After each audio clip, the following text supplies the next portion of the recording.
नमस्कार। स्वागत है आप सभी का सर्व शिक्षा यूट्यूब चैनल पर। प्यारे साथियों, आज की क्लास संस्कृत भाषा की सेशन नंबर 15 को हम पढ़ने वाले हैं। अगर चैनल पर आप पहली बार आए हो तो चैनल के और सब्सक्राइब जरूर कर लेना, उस घंटी को आप प्रेस कर देना ताकि जब भी मैं इस क्लास को लेता हूँ इस क्लास की नोटिफिकेशन आप तक जल्दी से पहुँच जाए और आप इस क्लास को अटेंड कर सकें। तो प्यारे साथियों, आज के सेशन को हम देखते हैं। क्लास के लास्ट में ये ज़रूर बता के जाना कि आज का सेशन आपको कैसा लगा, आपका वास्तविक अनुभव क्या रहा।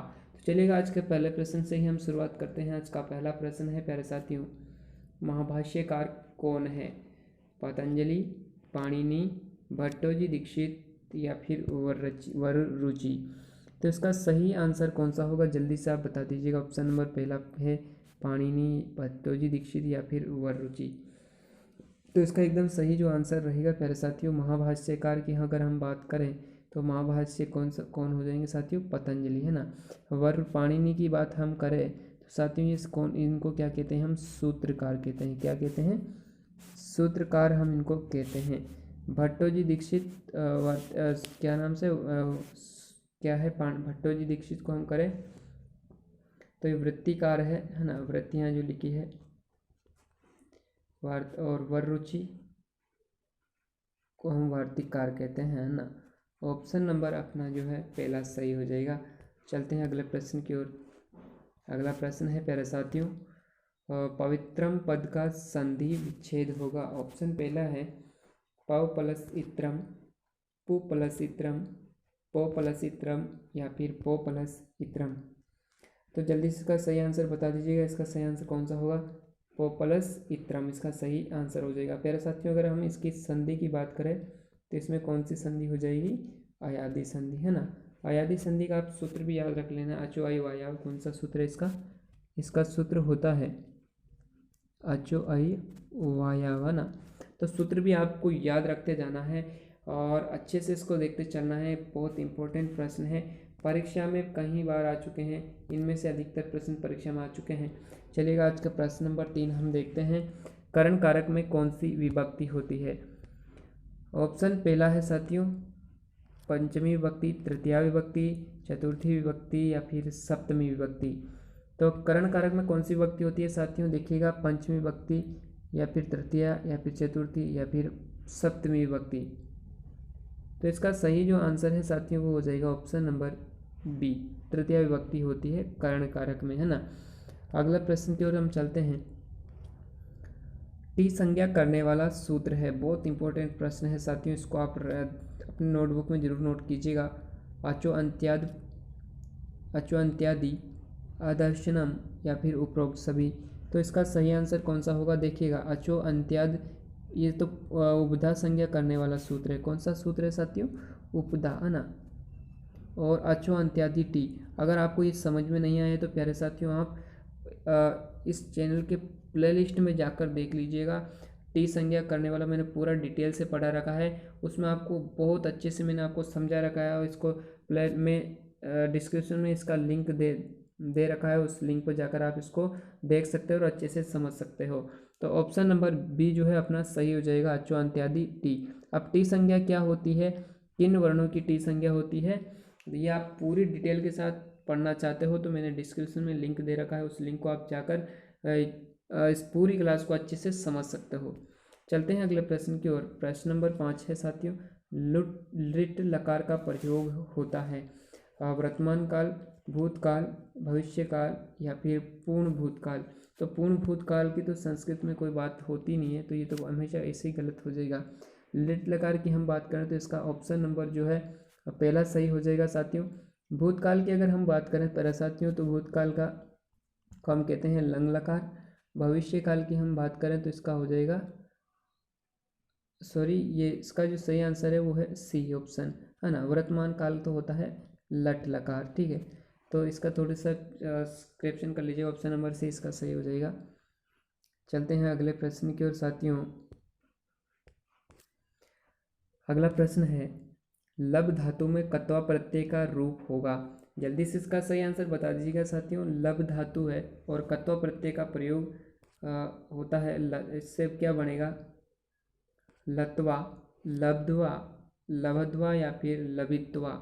तो आपको पता होगा साथियों, कत्वा और लेप प्रत्यय जो है ये पूर्वकालिक कृदंत प्रत्यय के अंतर्गत आते हैं। कौन से? पूर्वकालिक कृदंत प्रत्यय के अंतर्गत। पूर्वकालिक कृदंत प्रत्यय एक तो आता है कत्वा और एक आता है साथियों लेप प्रत्यय। ठीक है, लेप प्रत्यय आता है।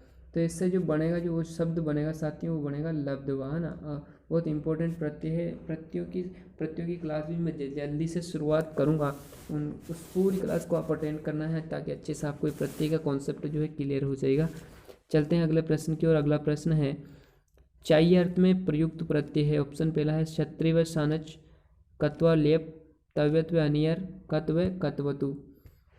तो इसका सही आंसर कौन सा होगा? देखिएगा, चाहिए और चाहिए या योग्य अर्थ में जिस प्रत्यय का प्रयोग होता है वह है तव्यत और अनियर प्रत्यय। इन प्रत्ययों का प्रयोग होता है साथियों चाहिए, इसका चाहिए अथवा योग्य अर्थ में भी इनका क्या होता है? प्रयोग होता है। तो ऑप्शन नंबर जो सी है वो अपना सही हो जाएगा।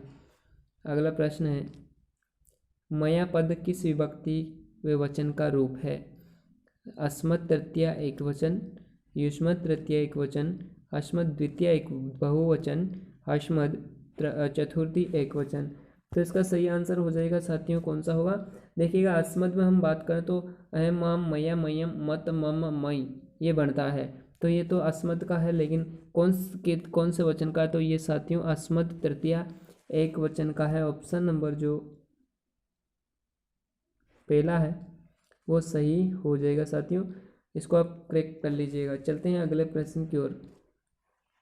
अगला प्रश्न है, रमया रूप है रमा शब्द का तृतीय एक वचन, चतुर्थी एक वचन, द्वितीय एक वचन या फिर षष्ठी एक वचन।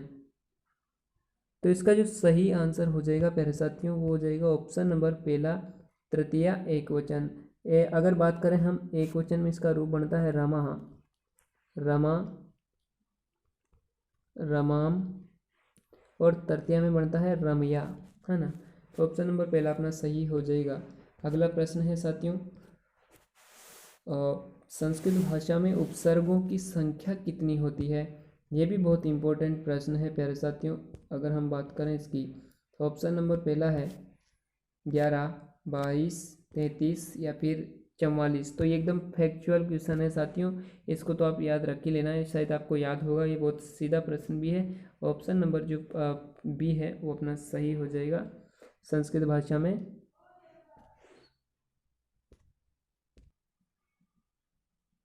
अगले प्रश्न की ओर बढ़ते हैं। तीन प्रत्यय किस लिंग में होता है? ऑप्शन पहला है स्त्रीलिंग, पुल्लिंग, नपुंसकलिंग, उभयलिंगी। तो आपको पता होगा साथियों, जो तीन प्रत्यय है इसका जो शेष बचता है, चलिएगा मैं आपको बता देता हूँ थोड़ी सी। इसका जो शेष बचता है साथियों वो बचता है ती। और आप ती कैसे बचा, क्यों बचा, ये सब पूरी डिटेल आपको पढ़ना है तो आपको प्ले लिस्ट में जाकर पढ़ लेना होगा। आप वहाँ पर मैंने अच्छे से समझा रखा है ना। एक दो क्लास और बाकी है, वो क्लासें भी मैं ले लूँगा अच्छे से, ये प्रत्यय आपको अच्छे से समझ में आ जाएगा। चलिएगा, ऑप्शन पहला इसका है ही एकदम सही हो जाएगा ना। जो तीन प्रत्यय है मेरे साथियों वो एकदम स्त्रीलिंग में, नित्य स्त्रीलिंग में होता है। जैसे मैं आपको बताता हूँ कि जैसे मैंने आपको बताया, जैसे गम धातु है ना। गम धातु में अगर आप तीन प्रत्यय लगाओगे तो गम से क्या बन जाएगा? गति ही, जो हमेशा स्त्रीलिंग में आता है। गति है ना। उसे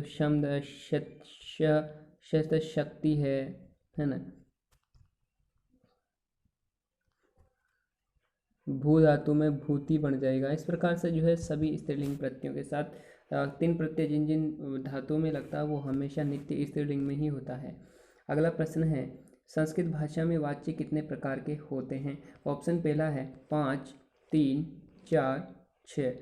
तो आपको पता होगा साथियों, संस्कृत भाषा की बात करें या फिर हिंदी भाषा की बात करें, दोनों में वाच्यों की जो संख्या होती है वो 3 ही होती है। कौन कौन से होते हैं? कर्तृवाच्य, है ना, कर्तृवाच्य, भाववाच्य और एक होता है कर्मवाच्य। तो ये तीनों ही। लेकिन अगर हम बात करें संस्कृत भाषा की तो कर्तृवाच्य के कर्ता में प्रथमा विभक्ति का प्रयोग किया जाता है। कर्मवाच्य के कर्ता में तृतीय और भाववाच्य के कर्ता में भी तृतीय विभक्ति का प्रयोग किया जाता है, इतना आपको ध्यान में रखना है। चलते हैं अगले प्रश्न की ओर। छंद शास्त्र के प्रणेता है, ऑप्शन पहला है आचार्य पिंगल, महाकवि कालिदास, केदार भट्ट, पाणिनि। तो इसका जो सही आंसर हो जाएगा साथियों वो हो जाएगा आचार्य पिंगल। आचार्य पिंगल ही छंद शास्त्र के क्या है साथियों, प्रणेता है, ऐसा आपको ध्यान में रखना है, बहुत इंपॉर्टेंट। ये फैक्चुअल क्वेश्चन है, कभी कभी आ जाता है एग्जाम में, आ भी चुका है ये। चल अगले प्रश्न की हम देखते हैं।